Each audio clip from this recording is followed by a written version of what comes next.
So I'm always looking out for models I could turn into slot cars. And like I talked before, I really don't like to do large scale, larger than 132 scale, but sometimes you're forced to. Like, I definitely wanted to do the Ecto 1 Ghostbuster, and the had to be 124th. And I showed you guys the Monkeys Mobile and the Mystery Machine were all 124th scale. So I had bought this, but it's so big. I mean, let's see, it's big and heavy too. It's probably going to say it's 125th scale somewhere. Maybe not. But look at the size of the figure. Okay, there's my thumb. I mean, that's a big one. So, this is, I opened it and looked at it. It's pretty cool. You can see there's like a bowling little figure on the front there. There's some steps. It's very ostentatious. Okay, so what I did, I want to do 132 scale cars. I really like this though, but it's way too big. It's way too big for my track. So let's put that aside. That's from Polo Lights. And what I did was this. So when I saw this car, this color of this car, I was like, oh man, it just reminded me of it. And what I did was I put these spinners on it from Carrera to make it look really ostentatious. So let's see if we use the battery like I've showed you guys before. You see the wheel going around, and when it stops, the spinner keeps going. And of course, if the front wheel was going, it would spin too. So I added the spinners. We had a pretty cool looking car. This is a Citroen. It's a French car, and they're very unique looking. We don't have them in America, and they have a lot of unique mechanical features to them in the real car. So, and it's great because it's opened up and you can really see Homer. So for Homer, I used a fly figure, a racing figure, and I used an X-Acto knife to clean up his arms to make them smooth and make it look like a t-shirt.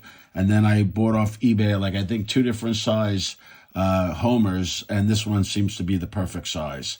So it's I believe it's from Japan. It's like one of those capsules you get out of the vending machines, and it was a series of different Simpsons. So I think one of them I bought the whole set. But that worked out good. Another very unique feature in here is a sound chip. Now, this is not a sound chip like I did in the Adam 12 car or the Ecto 1. Those were big chips I bought off Amazon, and they had to be programmed, and they're very big. They wouldn't fit in this car. It was really tight fitting that in the Adam 12 132 scale car. But this is just a sound chip coming out of a keychain. So I just sort of took that sound chip out, and that's the button that was there. And it works out pretty good. Let's take a listen.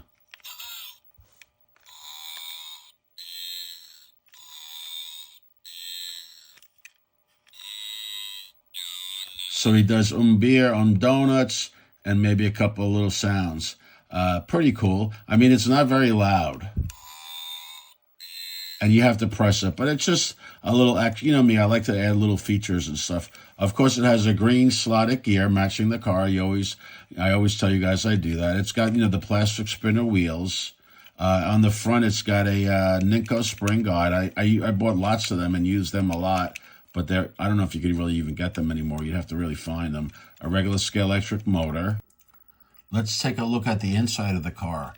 So the original mount here, I couldn't use because, as you'll see, I have a speaker that's underneath there. So I had to take out that mounting post for the speaker. I did use this one, and then you'll see how I adapted the mount here. And these are the screws I use. I already took them off, and they're nylon screws, the size 2-56, and I buy them in long lengths, and then I cut them with an X-Acto knife to the size I need.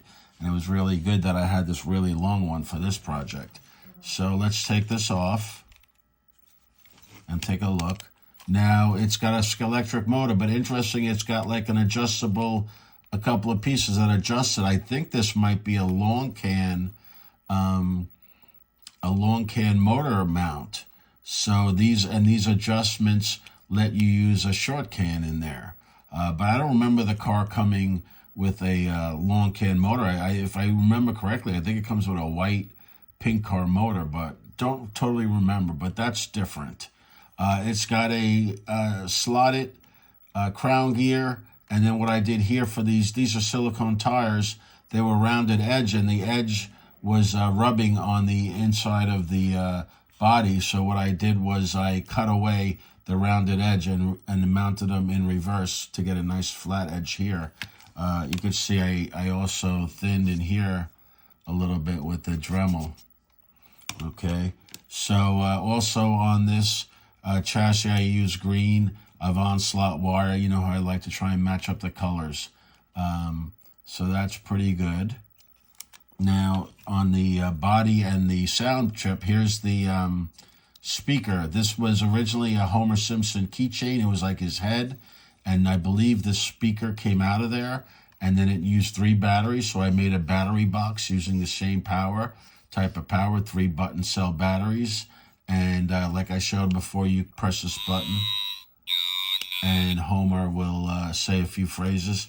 His head is screwed on, so you could turn it right or left. That's a pretty good view of Homer driving around. Let's see what else I could. Oh yeah, so this is what I had to come up with, since I couldn't use that mount here. I came up with this piece that comes across here, and this piece here is tapped to have threads for the 256, and all these tubes do is it helps it guide the screw in to the right place. You would never get that lined up with that hole that far away. So, you know, it goes through that tube and lines up really nicely. And then this back one here is threaded for the nylon screw too.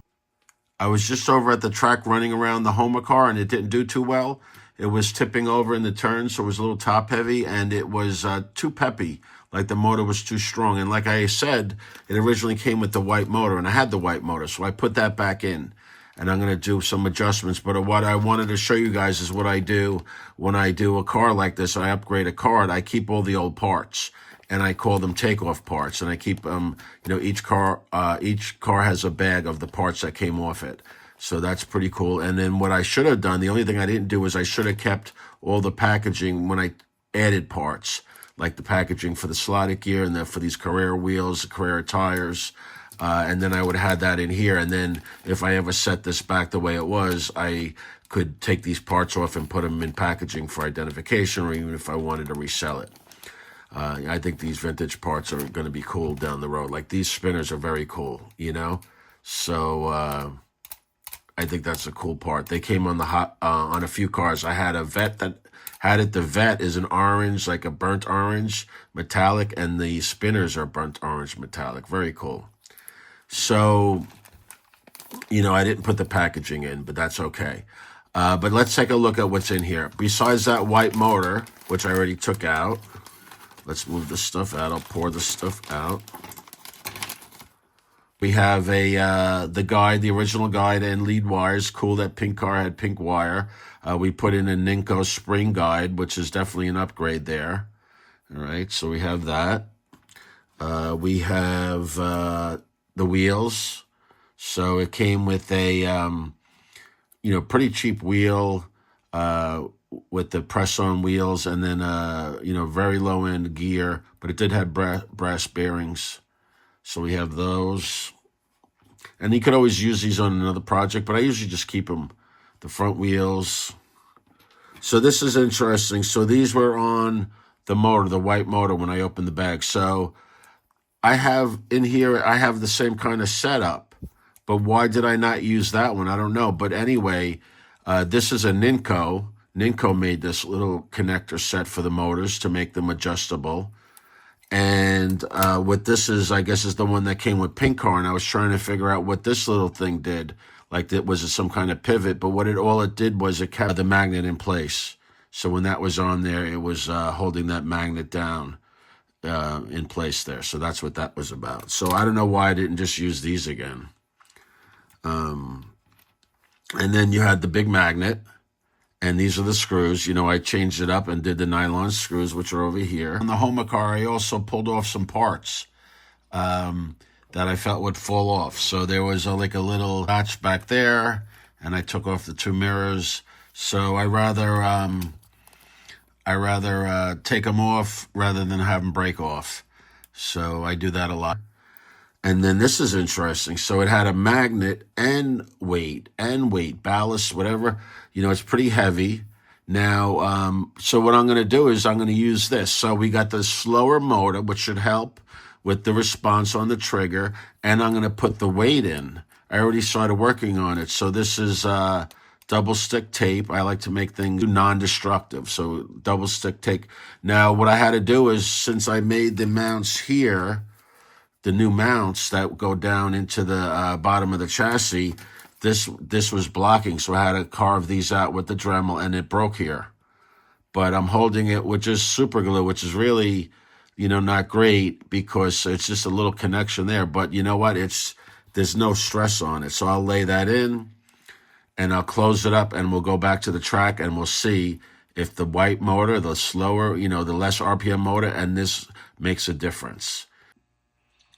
I was just closing this up, and what I did was I did a test of the little soundboard, and it wasn't working. One of the wires got disconnected.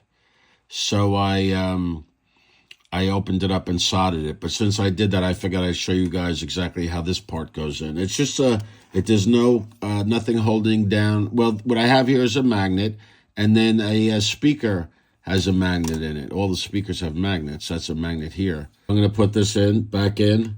It just goes in here, and the magnet holds it, and then this just lays in like that. Okay, there we go. So the magnet holds that in. It's a pretty tight fit. Now, when I had put it back together, I noticed that the sound wasn't working, but also the tires were rubbing.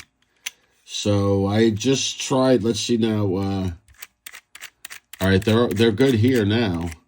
So maybe it was a wire that was in the way. Maybe that wire's not in the way now, but it seems better now. So I'll tighten it up and get it to the track, and we'll see how it does on the track. I'm at the track with the Homer car, and like I had said, I tried it earlier, and the motor I felt was too strong, so I put back the white motor, and it was a little top heavy, so I put that lead weight in, or the metal weight, which should help it with the weight problem, bring down the center of gravity. So let's see how it does. Now I'm hearing some scraping, and I just looked at it on a block. It looks okay. I don't know what's scraping, maybe the guide, but it's working much better. The motor seems really good. Like I said, I'm not sure what the scraping is. I'll have to look at that. In that part of the track going up the incline, it's a little slow, and I think that's the track. But it's not tipping. I mean, it seems better. So that's the Homer car. All ready to go, but back in the display case.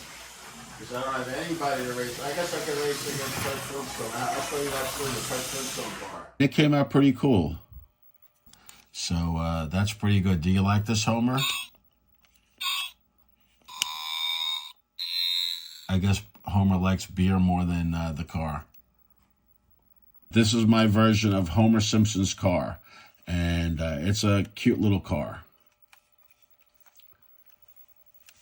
132 scale slot car. Thanks for watching. Have a great day.